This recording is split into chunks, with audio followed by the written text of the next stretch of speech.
Hey, welcome back to the Truth Wizard, and hello from Oneonta, New York, specifically Huntington Memorial Library and Park. We're going to walk and talk about the world. So where do we begin in this crazy effed up world? Inhabiting together the end times. If you aren't aware, we are 89 seconds to midnight, fast approaching multiple tipping points in Earth's climate system and surpassing planetary boundaries. This will all be linked below. In Last Week in Collapse, which I planned on reading today, but I am very busy with the duties for the week, and I welcome all the new mechanical minded people to my channel. Came to my knowledge this past week that my channel's been hitting a little stride with the mechanics of the community, and I'm glad you're here to take in reality, which is that we're completely fucked, and this is the last stable decade on Earth you will ever experience. How? By which, you ask? Well, we have multiple converging threats from all directions, including AI becoming sentient in the next few years, an invasion of Taiwan, further expansion from Russia into NATO territory, which is happening as we speak. You know about this, it's all over the headlines. First he says, don't attack them, then now take back land, because he's a schizoid maniac, completely unqualified for the job, but following Hitler's playbook. So credit where it's due. Maniacs and psychopaths who don't care about you are pretty good at what they do. That's why they're at. It's all based on money. Literally everything is money.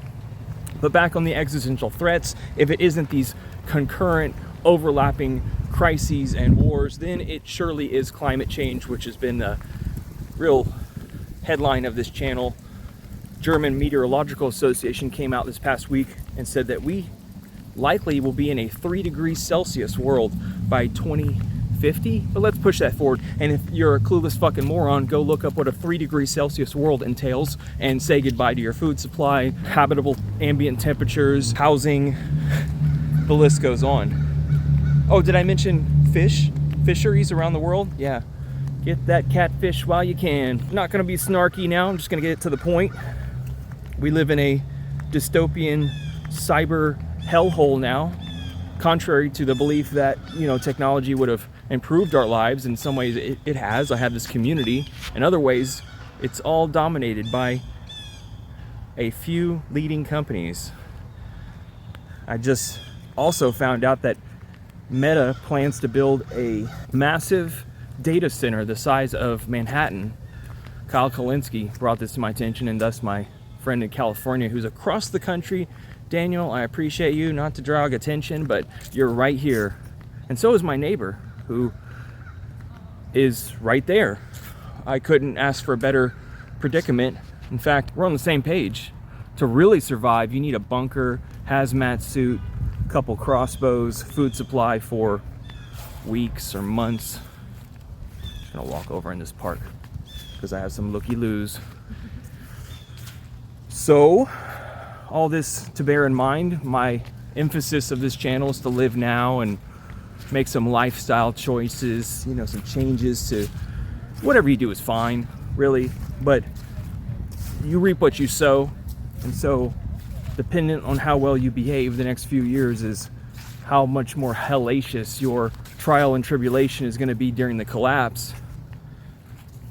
I jumped way ahead of the 8-ball and moved from Dallas, Fort Worth, zigzagged across the country, met very nice people and assholes alike, those who don't address their trauma and do the work, addicted to drama, really. It's a sick world. I want to talk about culture for a second. Changing gears.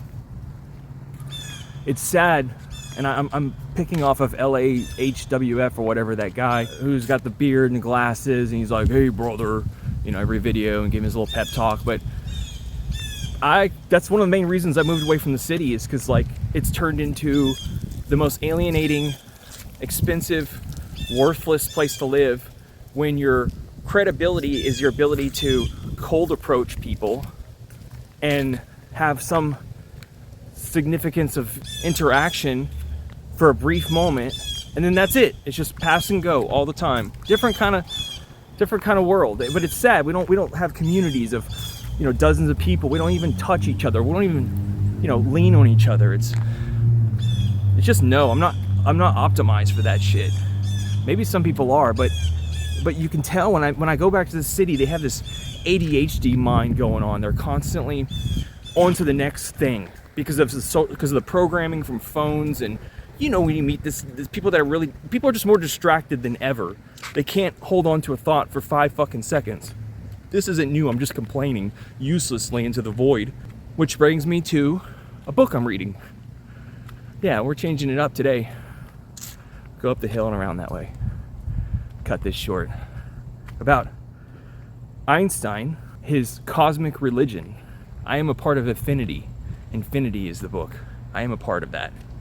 And his ideal, as dreamy and far-fetched as it sounds, and this was a well-read man, is Einstein, for fuck's sake, a genius. 2,400 books on his shelf when he died. But he openly criticized people of color in his younger days, and he's been to every continent except Antarctica. Traveled, diverse, complex man.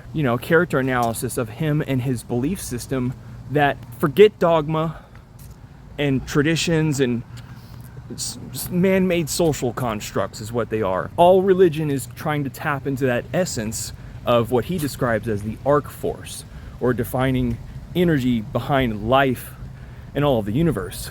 Of course, this is heavy subject matter because you feel worthless in the universe. You're just a speck of sand, and why even bother?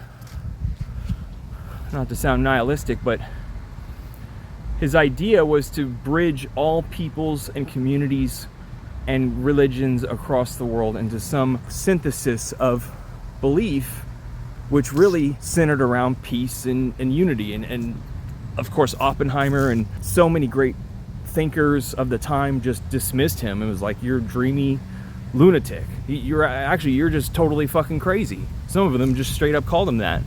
And anyone, including myself, who's willing to step outside the box and tell the fucking truth will be chastised and criticized by normies and sheeple nonstop. I'm to the point now, if you hadn't noticed on this channel, that if you comment some dumb shit, I just immediately delete and hide you. Keep within the realm of what we're talking about. Being a decent person. Having equanimity for being able to witness, even being able to be here. So I didn't do a very good job of describing the book, but I'm still getting through it. It's heavy. It's like every page is a revelation sort of thing, is his thoughts, and I never really explored him that deeply. He did go through a lot. I mean, shit, you think your life is hard. Try surviving a World War II, escaping concentration camp, having one of your sons be schizophrenic, but he wasn't a very good husband either, mediocre at best. His other 2 sons, like he just ignored them, basically. I mean, it's difficult not to idolize these people without pointing out their flaws, and I do neither, and that's what this book does. Is I'm not putting up on a pedestal. We all know George Washington had slaves, but I'm not discrediting what he said. He's trying to tap into something with all of his knowledge and years of experience. He lived a full-ass life. I try to get there.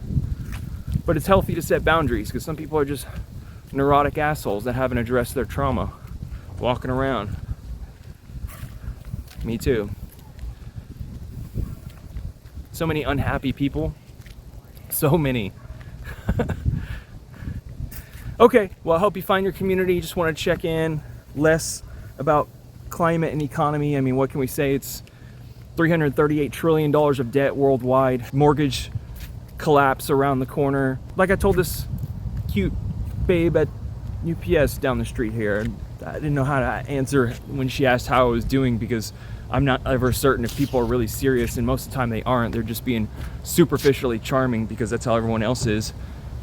How you doing? And I just told her I'm preparing for the worst, whatever that looks like. I advise you do the same if you haven't. I'll talk to you realist later. Thanks for checking in. See you around.